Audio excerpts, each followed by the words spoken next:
Welcome to YouTube channel village జాన్ blogs అనమాట. ఇదైతే డైలీ బ్లాగ్స్ కూడా అప్లోడ్ చేద్దాం అనుకుంటున్నాను కదా. ఇదైతే మండే బ్లాగ్ అనమాట, మినీ బ్లాగ్. అమ్మ అయితే బట్టలు అందరికంటే ఫస్ట్ వేసేది నాన్న, తర్వాత అమ్మ. ఇద్దరు ఒకేసారి ఇంచుమించు లభిస్తారు. బట్టలు ఉతికేస్తుంది. బాలింత చాకరి మామూలుగా లేదైతే మా అమ్మకైతే బట్టలు ఉతికేస్తుంది.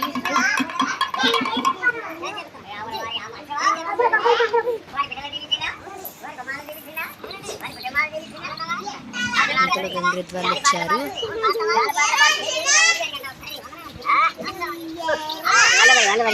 వాళ్ళు గంగిరెద్దు నమస్కారం ఇంకా అది ఆడిస్తామంటున్నారు. తలకి ఊపిస్తున్నారు.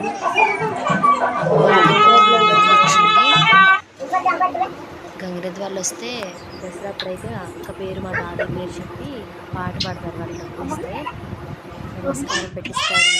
ఇంట్లో లోపలికి తీసుకొస్తారు. దసరా అంట. మా జాను అయితే అలాగే చూస్తుంది. అమ్మ అయితే బట్టలు కూడా ఆరేస్తుంది.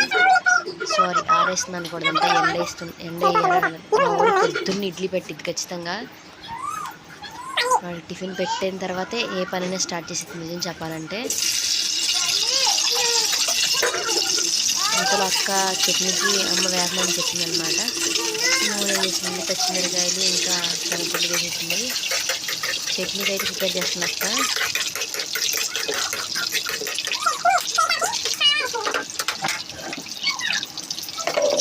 సండే బుక్ చదువుతావు నాన్న. మా జాను శనగలు తింటాకైతే తీసుకొని నవరాత్న అనమాట. పొద్దున్నే పచ్చిమిరకాయలు ఏమమ్మా కొన్ని గ్లాస్నావా? సెలవులు కదా, అంత పిల్లలంతా మా ఇంటికి వ్యూస్ వచ్చినాయి అనమాట డెలివరీ తర్వాత. Thank you so much everyone. చాలా డెలివరీ తర్వాత వాచ్ టైం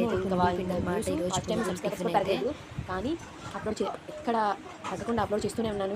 నాకు వస్తాయి, సక్సెస్ అవుతామని నమ్మకంతో అయితే thank you so much to everyone. ఈ రోజు ఇంకోటి ఏంటంటే మా వారు 12ంటికి విషెస్ చెప్పారనమాట నా బర్త్డేకి. అది చాలా హ్యాపీగా అనిపించింది. ఈ రోజు మా అమ్మాయి కూడా అంటే అందరూ డైలీ బ్లాగ్స్ అప్లోడ్ చేస్తారు కదా, మనం కూడా చేద్దాం ఏమైందని నిన్నటి నుండి అయితే అప్లోడ్ చేస్తున్నాను అనమాట నేను.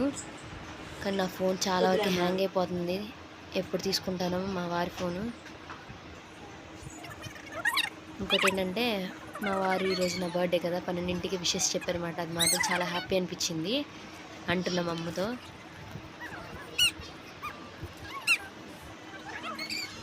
ఏం టిఫిన్ వేస్తున్నావమ్మా అంటూ నేనే జోక్ వేసా. పుంగులు వేస్తున్నాను తెలిసి కూడా అడుగుతారున్నావా అని జోక్గా అయితే అడిగాను అనమాట.